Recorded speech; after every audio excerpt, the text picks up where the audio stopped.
It's one of the most widely used teaching tools at school districts across the country, from New York to Miami, Chicago, and Los Angeles.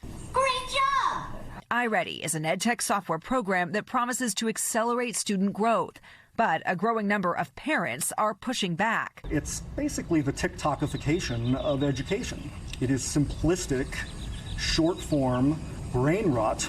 Listen to school board meetings, and it's a common hot topic. In terms of iReady, I have yet to hear a positive comment from the impact of iReady. Critics say little is known about whether the tech really works. It requires kids to spend more time on screens and has become so ubiquitous it's now used by a third of all K-12 public school districts nationwide.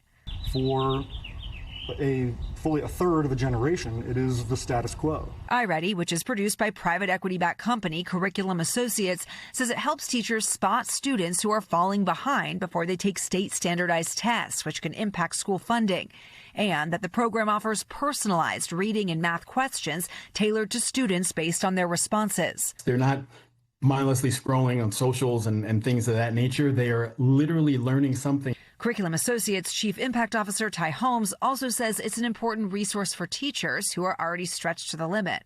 They've got to have tools to support them with the diverse needs that show up in a classroom. That's what iReady is for. Slide point D 2 units down. The program is a mix of math and reading. You click it. And also offers supplemental games like this one where students decorate cupcakes. And now time to meticulously click all the sprinkles on. John Allen Wooden has a son finishing 8th grade in the LA Unified School District, where most students are required to do up to 90 minutes a week on the program. He's now one of iReady's most vocal critics.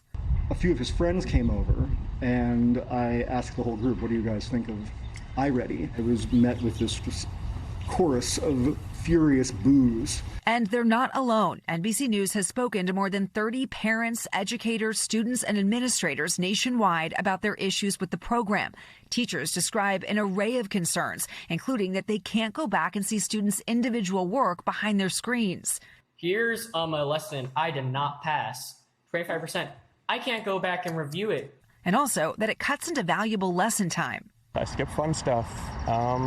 We do fewer examples. They get less practice. Altair Main teaches high school in North Hollywood, part of LA Unified. He says he loses students for more than a week every year during iReady testing.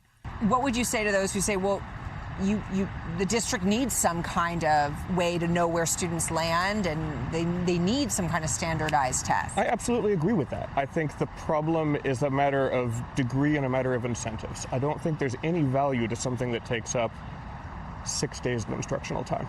So what is the evidence that you have that this program, that iReady, is really working? The evidence base is large. We're talking quasi-experimental studies, longitudinal studies, third-party research. Our students show stronger reading and math outcomes. But critics say those studies are limited in scope and some are not peer-reviewed, not to mention the distraction of being on a device. You're always one swipe away from an infinite scroll of other more entertaining things. Justin Reich is an associate professor at MIT who studies edtech programs.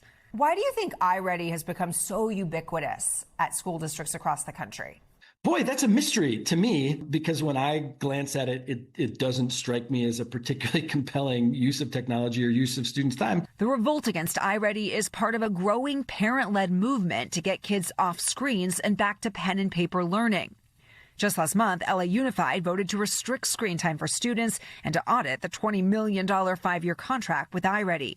But the district tells NBC News iReady is part of an approach that's resulted in meaningful academic progress, adding test scores are up, overall classroom screen time remains low, with iReady's contract costing less than $10 per student per year. Some other school districts across the country also praising iReady. This program comes at it from what do you need to know in order to solve this problem and how does it work? Meanwhile, back in LA, John Allen Wooden opted his son out of iReady entirely. How has it been since opting out of iReady for you? Very freeing. A battle over the future of learning playing out in classrooms right now. Liz Kreutz, NBC News. We thank you for watching, and remember, stay updated on breaking news and top stories on the NBC News app or watch live on our YouTube channel.